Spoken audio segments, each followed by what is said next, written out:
Benvenuti a Consigli Preziosi, una rubrica di approfondimento che ci condurrà lungo l'affascinante mondo delle pietre preziose. Il nostro compito è proprio questo, quello di introdurvi nell'articolato mondo delle gemme per farvi scoprire e apprezzare tutte quelle particolarità che rendono davvero unica ogni gemma. In questo viaggio saremo accompagnati da un'esperta, Claudia Domante, una gemmologa. Claudia, sebbene la sua giovane età, ha già un'esperienza e una formazione davvero incredibile. Infatti, Claudia, dopo aver conseguito una laurea in antropologia, hai ripreso quella che è un po' una passione di famiglia, la passione per i gioielli, una passione che ti ha spinto anche oltreoceano. Sei infatti andata a New York, dove hai conseguito un diploma, il diploma della GIA. Ma che cos'è esattamente la GIA? Allora, il termine GIA sta per Istituto Gemmologico Americano, che è, diciamo, leader nel settore per la ricerca e per lo studio della certificazione delle pietre preziose e soprattutto anche dei diamanti. La GIA da più di 80 anni svolge il proprio lavoro in diverse sedi nel mondo e io ho scelto per i miei studi di andare nella sede di Bangkok per le pietre colorate e poi di spostarmi a New York per l'approfondimento dello studio dei diamanti, per la certificazione dei diamanti, appunto, che è diciamo il clou per il nostro lavoro e per lo studio delle gemme preziose. E il nostro viaggio nel mondo dei preziosi inizia proprio da una gemma che gli antichi greci credevano fossero dei frammenti di stella caduti sulla terra, altri credevano fossero addirittura lacrime degli dei. Una gemma che fino al XV secolo, pensate, indossavano soltanto i re come simbolo di forza, di coraggio. Una gemma che col passare del tempo è diventata poi il dono d'amore per eccellenza. Avete sicuramente già capito di cosa sto parlando, ovvero dei diamanti. Claudia, proprio sulla base della tua esperienza e della tua preparazione in materia, vorrei chiederti cosa rende i diamanti così preziosi, qual è la loro composizione?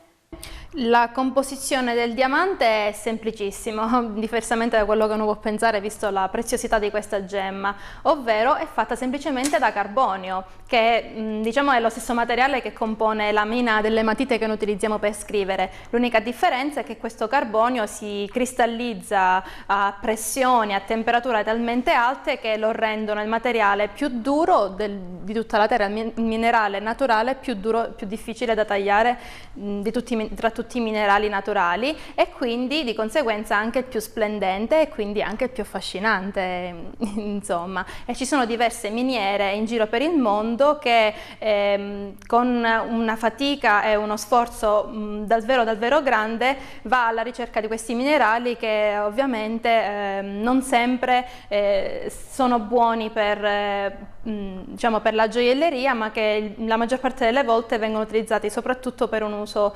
industriale. Quindi è proprio per questo che la gemma nel suo più grande splendore ha questo valore così alto e così prezioso, perché comunque nonostante il fatto che venga a trovarsi una gemma così bella, anche dopo il taglio non sia una gemma così grande, viene perso fino all'85% del peso originario della pietra subito dopo il taglio. Al momento quali sono i principali paesi produttori di diamanti grezzi? Le miniere ce ne sono diverse nel mondo, quelle storiche, quelle che magari siamo più abituati a sentirne parlare sono quelle in Sudafrica o in altre parti dell'Africa come in Namibia, ma ultimamente negli ultimi anni si sono affacciate tante nuove miniere, come per esempio quelle del Canada o quelle dell'Australia addirittura, che ci hanno dato non soltanto diamanti famosi per avere un colore particolare, i cosiddetti diamanti fancy, che sono rosa, rosso, color champagne, marrone, eccetera, ma anche diamanti di una qualità diciamo intermedia, che quindi può essere più fruibile anche per le tasche diciamo non pronte ad acquistare un diamante di altissima qualità, ma che comunque gradisce avere una gemma naturale diciamo di buona qualità. Come si rivela poi la bellezza del diamante? Ovviamente il lavoro più importante è quello del tagliatore di pietre. Ci sono vari centri di taglio che sono specializzati appunto nel taglio dei diamanti. Ho detto poco fa che per esempio il diamante è il minerale più duro che esiste sulla Terra e quindi ovviamente tagliarlo e sprigionarne la sua bellezza è un lavoro molto molto difficile e complicato. Pensa che il tagliatore, in base al grezzo che si trova davanti, ha bisogno di studiare nei minimi dettagli quale può essere il riflesso di luce, qual è il tipo di taglio, la proporzione che ne può venire fuori e quindi dopo attivarsi con i vari procedimenti utilizzando la stessa polvere di diamante, che quindi è l'unico in grado di poter tagliare e pulire bene la superficie della pietra per farne venire fuori poi le gemme che tutti noi conosciamo come brillante, perché brillante appunto è un tipo di taglio, il taglio del diamante che al meglio riesce a riflettere tutta la bellezza e la luce che può venire a contatto con questa pietra. Chiarita l'importanza che il taglio ha nel valore, nella bellezza di un diamante, vorrei chiederti quali sono al momento i principali centri di taglio dei diamanti. Diciamo che storicamente i centri più importanti, uno dei centri più importanti è sicuramente quello di Anversa, che storicamente diciamo, è quello che dà un taglio più raffinato e più ricercato, però negli ultimi anni si sono affacciati tantissimi nuovi centri di taglio, soprattutto in Cina, Thailandia, comunque Oriente, in Asia, che sono nati in passato come centri low cost, come quello dell'India, ma che piano piano diciamo, si sono sviluppati con nuove tecniche che ci offrono oggi delle bellissime pietre con nuovi sistemi di taglio che quindi possono di certo darci delle pietre di pari valore come quelle di Anversa. Nascono come centri low cost perché volevano in quei posti lì tagliare pietre magari di purezza o di qualità leggermente inferiore, però comunque buone da poter essere messe sul mercato, ma comunque posso affermare tuttora che questi centri di taglio low cost, tra virgolette, sono ritenuti diciamo, tra i migliori in tutto il mondo. Claudia, mi è capitato di sentire che il valore di un diamante sia determinato da 4 diverse caratteristiche che combinate fra loro determinano appunto il valore della gemma. 4, ma qualcuno dice che siano anche 5C. Ma di cosa si tratta esattamente? Cosa sono le 4 o le 5C? Le cosiddette 4C sono 4 fattori che insieme aiutano a capire qual è il valore della gemma, in questo caso del diamante, comunque in generale delle gemme preziose. Sono 4C perché prendono il loro nome in inglese, in realtà in italiano hanno altri nomi e questi 4 fattori sono colore, taglio, purezza e peso ovviamente. Poi la quinta C sarebbe diciamo, la fiducia che si dà al proprio gioielliere, perché ovviamente chi non ha le conoscenze che permettono di capire il valore e la qualità di una gemma non può che affidarsi alla fiducia e alla professionalità del proprio gioielliere. Ma ritornando alle nostre 4C, diciamo che quella più facile da capire ovviamente è il peso carato. Tutti noi abbiamo sentito parlare magari di pietra di un carato, pietra da 20 punti, 40 punti. Che cosa significa? Il carato è l'unità di misura della pietra, un carato è circa 1/5 di grammo e che un carato è diviso in 100 punti, quindi quando noi sentiamo parlare di una pietra di 40 punti, 30 punti, non è altro che centesimo di carato. Ovviamente più la pietra è grande, più è rara e ovviamente più costa e ha un valore più alto all'interno del mercato. Poi l'altra C è il colore, ovviamente la pietra più è bianca di un trasparente più è rara, a differenza di quello che molti pensano. Il diamante non si trova facilmente in natura bianco, anzi è il contrario, è più facile trovarlo giallo, arancione, marroncino o addirittura grigio e quindi ovviamente più è bianco, più è trasparente e più ha valore. E il sistema internazionale le ha classificate con delle lettere di alfabeto. Più ci avviciniamo alla D, che è il top e il massimo del colore, più è bianca, più scendiamo verso la Z, la pietra diventa più colorata. Per quanto riguarda invece la purezza, anch'essa è stata individuata in un sistema internazionale con una classificazione particolare che ci aiuta a capire quanto è pura una pietra, quindi se la pietra è purissima, senza nessun tipo di imperfezione, nessun tipo di inclusione interna, allora sarà IF, che significa internally flawless, perfetta internamente. Più inclusione troviamo all'interno, di più scendiamo in questa scala di valori fino ad arrivare al grado di I3, sarebbe super impura, che è proprio brutta a vedersi e sicuramente non vediamo sui banchi delle gioiellerie. E poi alla fine l'ultima C, che comunque è parimenti importante, l'avevo già accennato poco fa, è il taglio.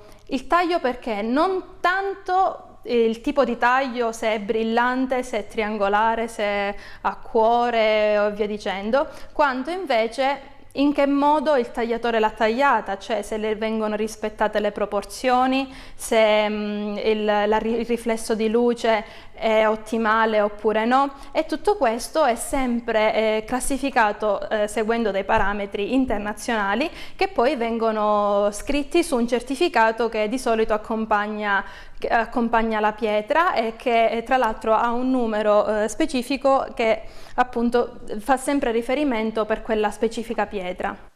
Io riprenderei un attimo quella che alcuni definiscono la quinta C, ovvero la fiducia nel gioielliere. Credo sia fondamentale nell'acquisto di una pietra preziosa, ancor più di un diamante.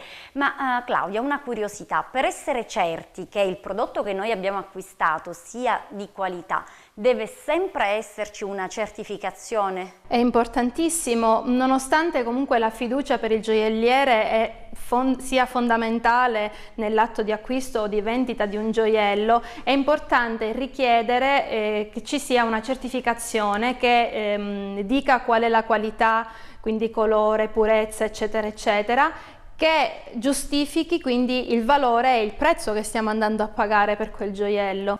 Ecco, a proposito di prezzo, infatti volevo chiederti ancora una cosa, ho tante domande, tante curiosità da assecondare in questa nostra rubrica Amando i gioielli.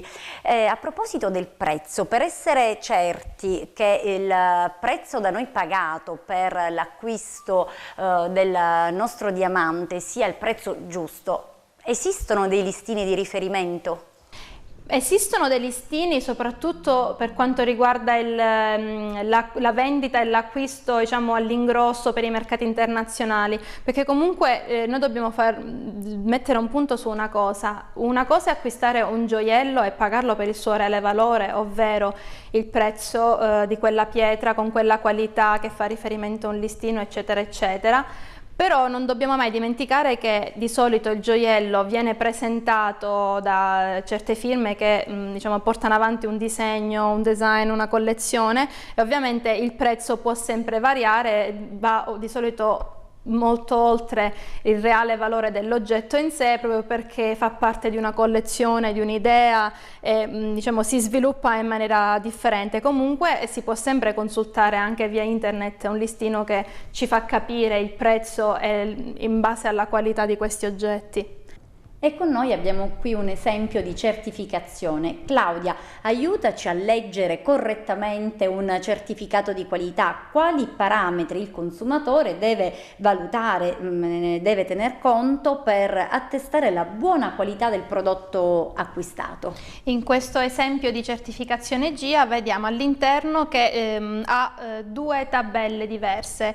La prima qui a sinistra fa vedere un po' quali sono i parametri che vengono presi in considerazione, le varie scale di valore per il colore, la purezza, il taglio e quant'altro, mentre invece qua nella parte destra si va proprio nello specifico della pietra che appunto spiega quali sono le sue caratteristiche. Innanzitutto viene impresso qui il numero di certificato, un numero, una specie di targa che viene incisa a laser anche sulla pietra stessa, sulla cintura, che quindi rende la pietra identificabile per sempre in qualsiasi parte del mondo e quindi quindi non si incorre più a quel vago dubbio del oh mio Dio, mi hanno cambiato la pietra quando l'ho fatta montare, che purtroppo ha afflitto per molto tempo il consumatore medio, e quindi adesso diciamo non c'è più questo problema. E dopo si va di passo in passo alle varie caratteristiche. Qui ovviamente sono scritte in inglese, comunque si parla del 4C, quindi il peso in carati, viene scritto qui il colore, la purezza, il taglio, il grado di taglio, se è stato fatto bene, se è stato fatto male, e quindi a partire da queste caratteristiche che noi vediamo qual è la qualità di questa pietra. Di solito accompagnate a questo certificato la pietra può essere messa in blister e quindi sigillata, di solito per chi volesse fare magari un regalo particolare di solo pietra o magari per un investimento. Qui nel blister è scritto tutto quello che serve sapere sulla pietra, anche se comunque non dobbiamo preoccuparci nel caso noi volessimo aprire il blister o questo venga danneggiato, perché comunque sempre sulla pietra ritroviamo questo numero di riferimento.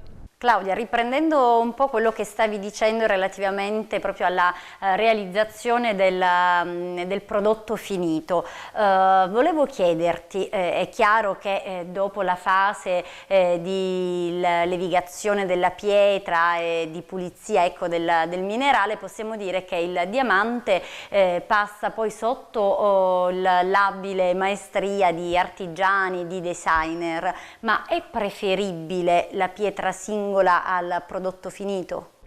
Molta gente diciamo sceglie una via diversa per creare il proprio gioiello, soprattutto se magari è un'occasione particolare o un regalo speciale, piuttosto che scegliere un prodotto già finito che si può trovare in una gioielleria già con quella pietra o con quella caratteristica. Molto spesso le persone possono scegliere innanzitutto che tipo di pietra vogliono, le caratteristiche, la qualità, eccetera eccetera, e poi andare a scegliere il design, diciamo, la montatura sulla quale farla incastonare. Ovviamente in questo caso diciamo che si può addirittura, non so se dire risparmiare, perché comunque dipende dall'oggetto che si ha in mente di fare, ma sicuramente si farà un regalo più unico e a mio avviso, diciamo, secondo me è più gradito dalla persona che prima o poi riceverà questo oggetto, perché è proprio unico nel suo genere. Fatte tutte queste dovute precisazioni, io passerei ad una domanda da profana, ecco, in materia. Per te da esperta è facile distinguere una gemma, una pietra vera, autentica da un falso, ma per noi che non siamo esperte nel settore, come facciamo a distinguere un diamante vero da un falso? Bene, per questo più che altro vorrei farti vedere qualche esempio anche pratico per la distinzione, perché ovviamente un gemmologo sa dove mettere mani e cosa andare a guardare per capire che cosa ha davanti, ma ci sono ovviamente degli strumenti che devono essere utilizzati per poter andare avanti con l'indagine. Vediamo come, grazie all'ausilio di alcuni strumenti tecnici, distinguere un diamante vero da un falso sia molto più semplice di quanto possa sembrare. Vediamo un po', Claudia, facci vedere tu, mostraci come funziona questo strumento. Allora, adesso utilizzerò uno strumento che normalmente diciamo, è molto facile trovare all'interno delle gioiellerie, perché è uno strumento di facile utilizzo e abbastanza affidabile, diciamo. È uno strumento che in base a, diciamo, delle onde elettromagnetiche che vengono riflesse dalla pietra, capisce se quello che abbiamo davanti è un diamante oppure no. Quindi noi qui adesso abbiamo come esempio un anello con diamanti veri e uno con diciamo un qualche cos'altro di diverso. Ops. Quindi tariamo la macchinetta, noi adesso mettiamo la macchinetta a contatto col diamante. Cosa indica questo segnale? Questo segnale significa che appunto questo è un diamante, perché l'onda, diciamo, viene riflessa e la macchinetta lo riconosce. Vediamo invece quest'altro, che cosa è? Non suona. Non lo so, che vuol dire? Vuol dire che sicuramente non è un diamante, è un qualche cosa d'altro. Ovvero cosa può essere? Se non è un diamante, cos'è? Non è un diamante sintetico, perché in gioielleria non troviamo molto spesso rielaborazioni in laboratorio di sintetici di diamante, ma sarà qualcos'altro, sarà magari vetro, o plastica o duralite o qualche altro minerale che può rassomigliare al diamante ma che ovviamente non lo è e che ovviamente ha un valore di gran lunga inferiore. Torniamo ai nostri cari amatissimi diamanti. Claudia, si dice che un diamante sia per sempre. Come si può mantenere la brillantezza del diamante nel tempo, o meglio, cosa dobbiamo evitare? Per fortuna il diamante non è una pietra che richiede una manutenzione particolare. Per una manutenzione semplice e casalinga basterebbe semplicemente una bacinella di acqua tiepida con un po' di sapone neutro e uno spazzolino morbido che porta via, diciamo, tutti i residui di polvere o di grasso, perché il carbone attira grasso per sua natura e diciamo, fa ritornare splendente il nostro gioiello. Ma comunque possiamo scegliere di fare una pulizia più profonda e più professionale andando dal nostro gioielliere che di solito può avere una macchinetta pulizia ultrasuoni che dà una pulizia più professionale e molto più approfondita rispetto a quella casalinga. Come avete ben capito, i diamanti sono disponibili in una così ampia gamma di qualità, caratteristiche e prezzi che sicuramente troverete quello che fa per voi, che corrisponde anche alle vostre disponibilità. Non rimane che ovviamente consultare le persone giuste che sapranno consigliarvi e guidarvi anche nell'acquisto. Infatti, lo ricordo, questa rubrica vuole essere appunto uno spazio di approfondimento, di conoscenza delle pietre. In questo viaggio siamo accompagnati da Claudia Domante, un'esperta gemmologa. Per oggi è tutto, non rimane che salutarci e darci appuntamento alla prossima puntata, nella quale invece parleremo delle pietre colorate, in particolare dei cosiddetti magnifici 3. Grazie, arrivederci, alla prossima.